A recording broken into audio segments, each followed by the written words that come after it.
What are you sitting down for? I was gonna milk that for a while. You guys can stretch that out in post, right? You can make that longer in the edit. Thank you, Bevan. Thank you all. Jai Guru Dev.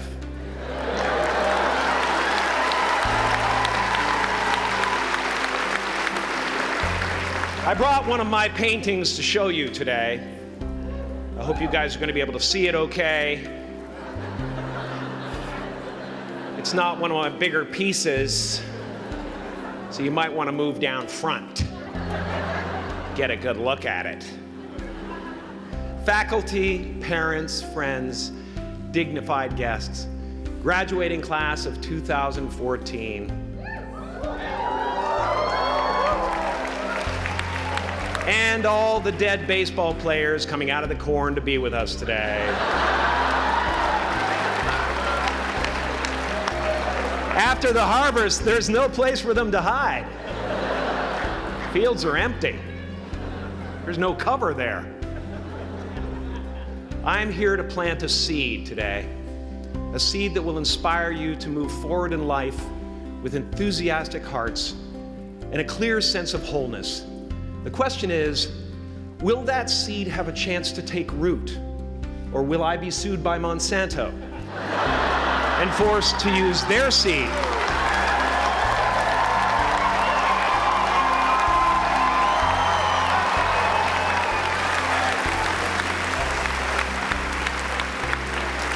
Which may not be totally Ayurvedic.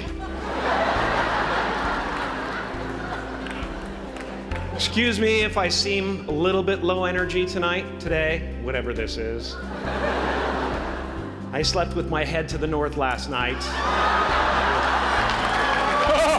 Oh man! Oh man! You know how that is, right, kids? Yeah. Woke up right in the middle of Pitta, couldn't get back to sleep till Vata rolled around. Crazy.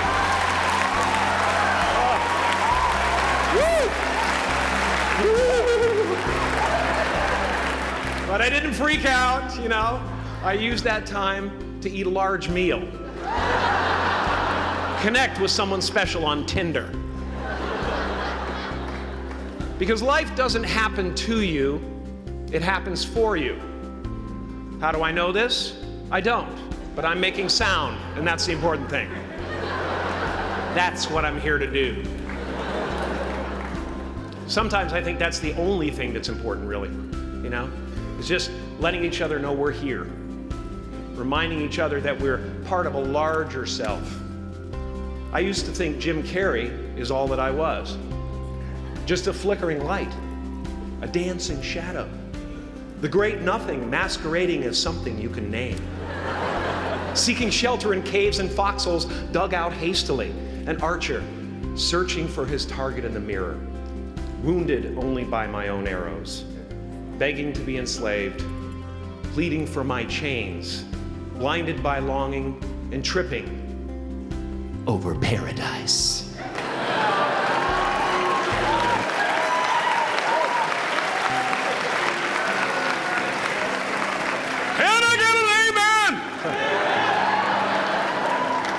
You didn't think I could be serious, did you?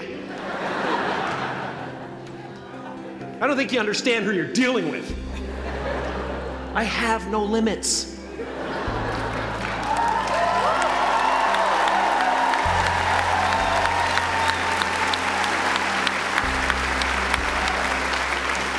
I cannot be contained because I'm the container. You can't contain the container, man. You can't contain the container. I used to believe that who I was ended at the edge of my skin, that I had been given this little vehicle called a body from which to experience creation. And though I couldn't have asked for a sportier model, it was, after all, a loaner and would have to be returned. Then I learned that everything outside the vehicle was part of me too. And now I drive a convertible.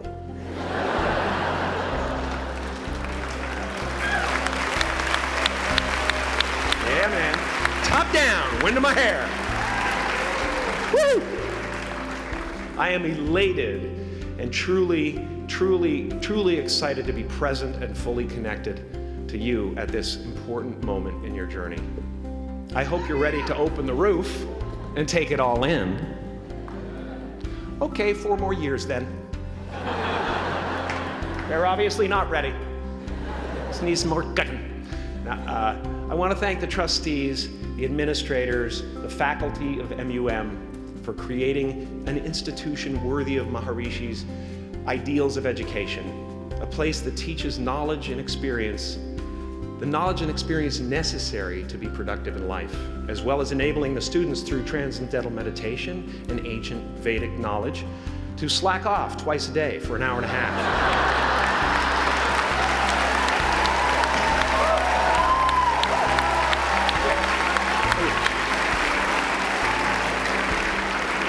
Don't think you're fooling me.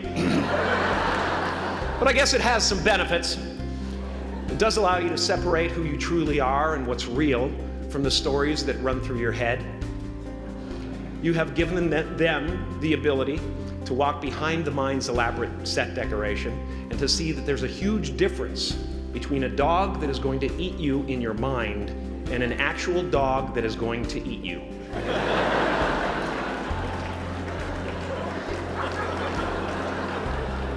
That may sound like no big deal, but many never learn that distinction. And they spend a great deal of their lives living in fight or flight response. I'd like to acknowledge all of you wonderful parents. Way to go. What a fantastic job you've done. For your tireless dedication, your love, your support, most of all, for the attention that you pay to your children. I have a saying, beware the unloved, because they will eventually hurt themselves or me. But when I look at this group here, I feel really safe. I do. I'm just going to say it. My room is not locked. My room is not locked. No doubt some of you will turn out to be crooks. But white-collar stuff, Wall Street, that type of thing, Crimes committed by people with self-esteem. Stuff parents can still be proud of in a weird way. And to the graduating class of 2017, -3, you didn't let me finish. Congratulations. Yes, give yourself a round of applause, please. Please.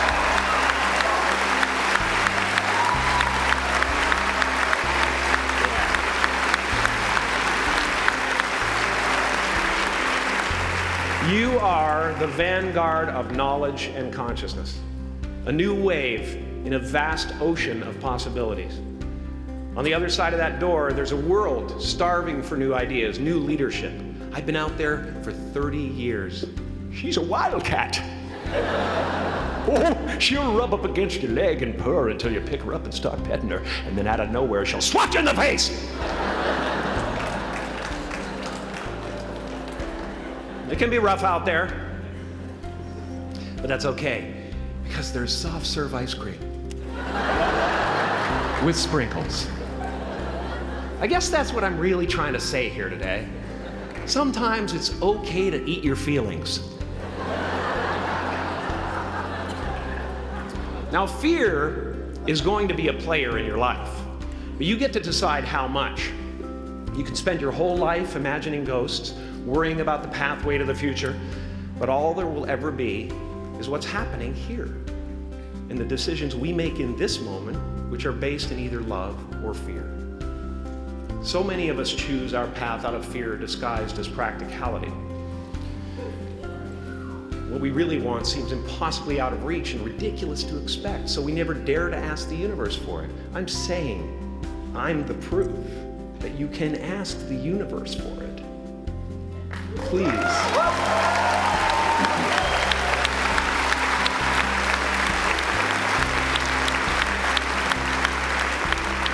And if it doesn't happen for you right away, it's only because the universe is so busy fulfilling my order.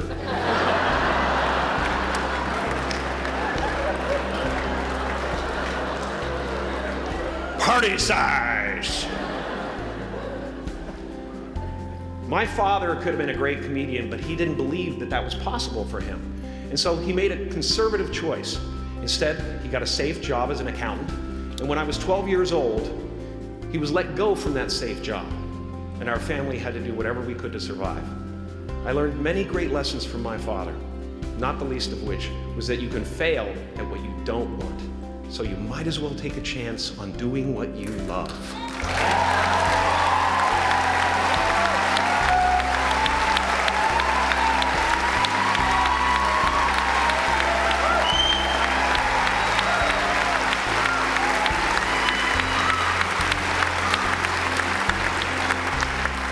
It's not the only thing he taught me, though. You know, I watched the effect of my father's love and humor and how it altered the world around me. And I thought, that's something to do. That's something worth my time. It wasn't long before I started acting up. You know, people would come over to the house and they'd be greeted by a 7-year-old throwing himself down a large flight of stairs. They would say, "What happened?" And I would say, "I don't know. Let's check the replay." I'd go back to the top of the stairs and come back down in slow motion.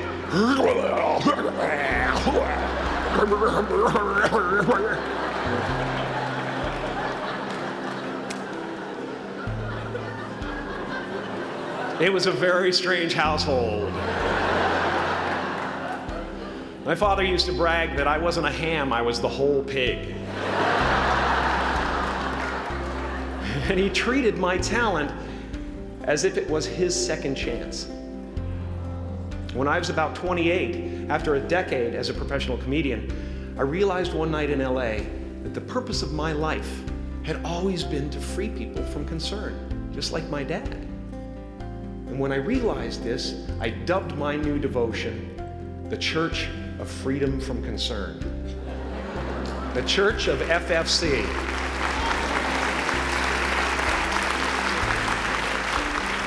And I dedicated myself to that ministry. What's yours? How will you serve the world? What do they need that your talent can provide? That's all you have to figure out. As someone who's done what you're about to go and do, I can tell you from experience, the effect you have on others is the most valuable currency there is.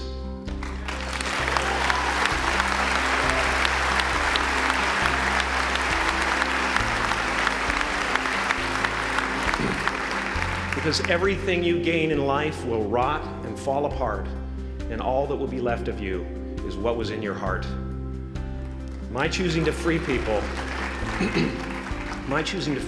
from concern got me to the top of a mountain. Look where I am. Look what I get to do. Everywhere I go. I'm going to get emotional because when I tap into this, it really is extraordinary to me.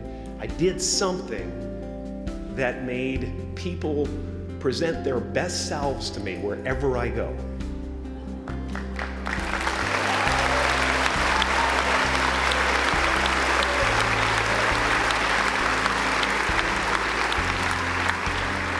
I am at the top of the mountain, and I was, and the only one I hadn't freed was myself, and that's when my search for identity deepened.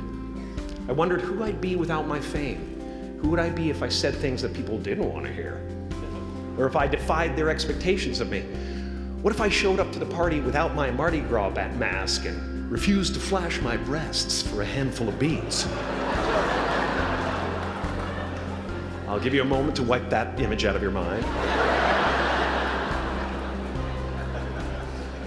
But you guys are so ahead of the game. You already know who you are. And that peace that we're after lies somewhere beyond personality, beyond the perception of others, beyond invention and disguise, even beyond effort itself. You can join the game, fight the wars, play with form all you want, but to find real peace, you have to let the armor go. Your need for acceptance can make you invisible in this world. Don't let anything stand in the way of the light that shines through this form. Risk being seen in all of your glory.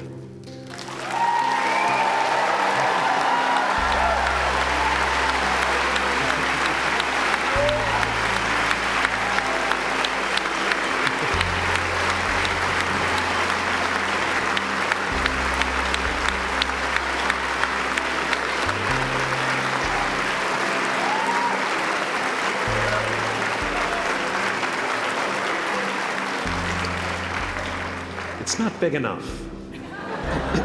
This painting is big for a reason. It's called high visibility. It's about picking up the light and daring to be seen. Here's the tricky part. Everyone is attracted to the light. The party host up at the top, who thinks unconsciousness is bliss and is always offering to drink from the bottles that empty you. Misery below her. Despises the light, can't stand when you're doing well, wishes you nothing but the worst. The Queen of Diamonds, under him, needs a king to build her house of cards. And the hollow one down bottom there will cling to your leg and say, please don't leave me behind, for I have abandoned myself. Even those who are closest to you and most in love with you, the people you love most in the world, will find clarity confronting at times. This painting took me thousands of hours to complete. And when I was finished, thank you, thousands of hours, yes. I'll never get them back. I'll never get them back. I worked on this for so long. I was weeks and weeks like a madman alone on the scaffolding. And when I was finished, one of my friends said, this would be a cool blacklight painting. So I started over.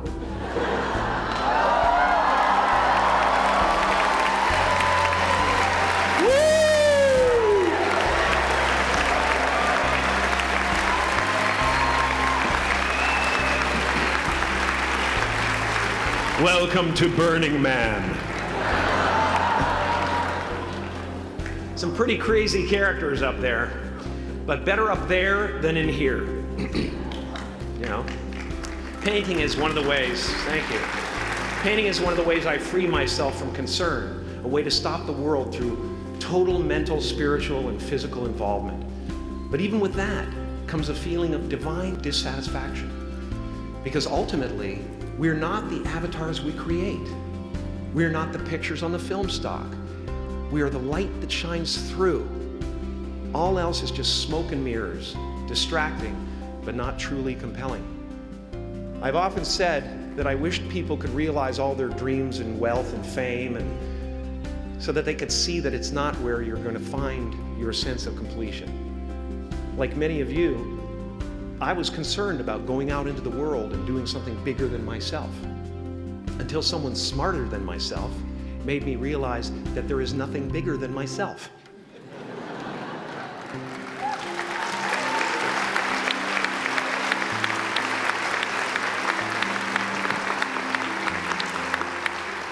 My soul is not contained within the limits of my body. My body is contained within the limitlessness of my soul. One unified field.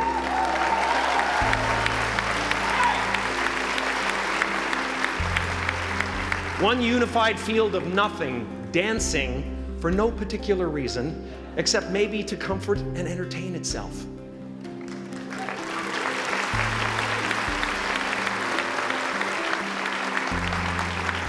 As that shift happens in you, you won't be feeling the world, you'll be felt by it, you'll be embraced by it. Now I'm always at the beginning. I have a reset button, and I ride that button constantly. Once that button is functioning in your life, there's no story that the mind could create that will be as compelling. The imagination is always manufacturing scenarios, both good and bad, and the ego tries to keep you trapped in the multiplex of the mind.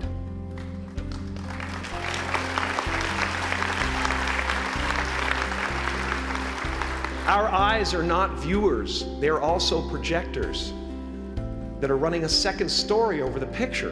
that we see in front of us all the time. Fear is writing that script, and the working title is I'll Never Be Enough.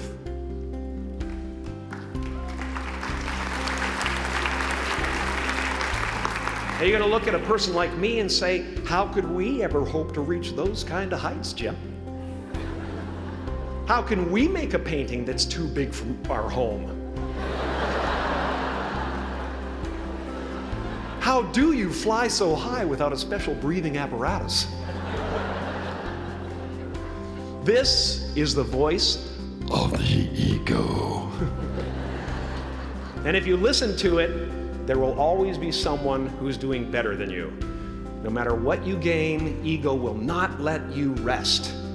It will tell you that you cannot stop until you've left an indelible mark on the earth, until you've achieved immortality. How tricky is this ego that it would tempt us with the promise of something we already possess?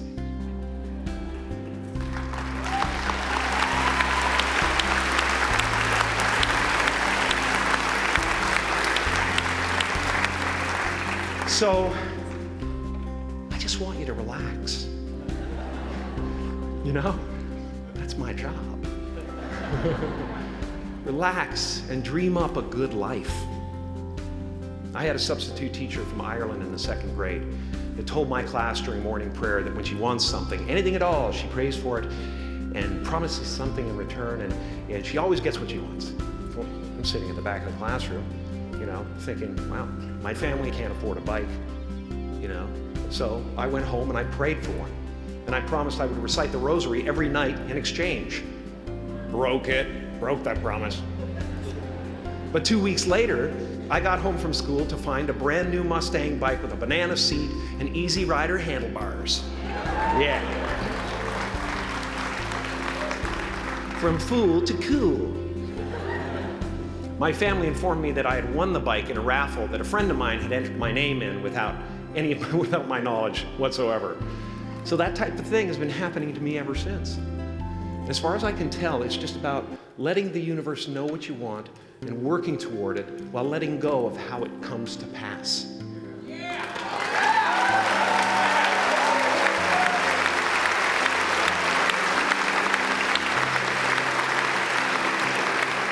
Your job is not to figure out how it's going to happen for you, but to open the door in your head. And when the door opens in real life, just walk through it.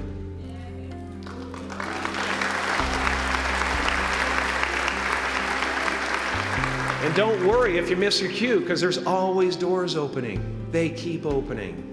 And when I say life doesn't happen to you, it happens for you, I really don't know if that's true. I'm just making a conscious choice to perceive challenges as something beneficial so that I can deal with them in the most productive way. You'll come up with your own style. That's part of the fun. Oh, and why not take a chance on faith as well?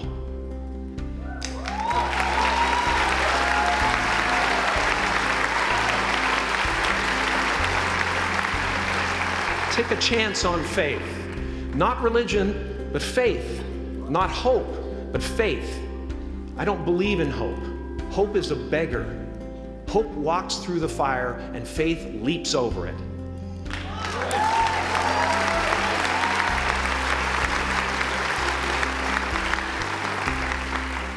You are ready and able to do beautiful things in this world. And after you walk through those doors today, you will only ever have two choices: love or fear. Choose love, and don't ever let fear turn you against your playful heart. Thank you so much. Thank you again. I'm so honored.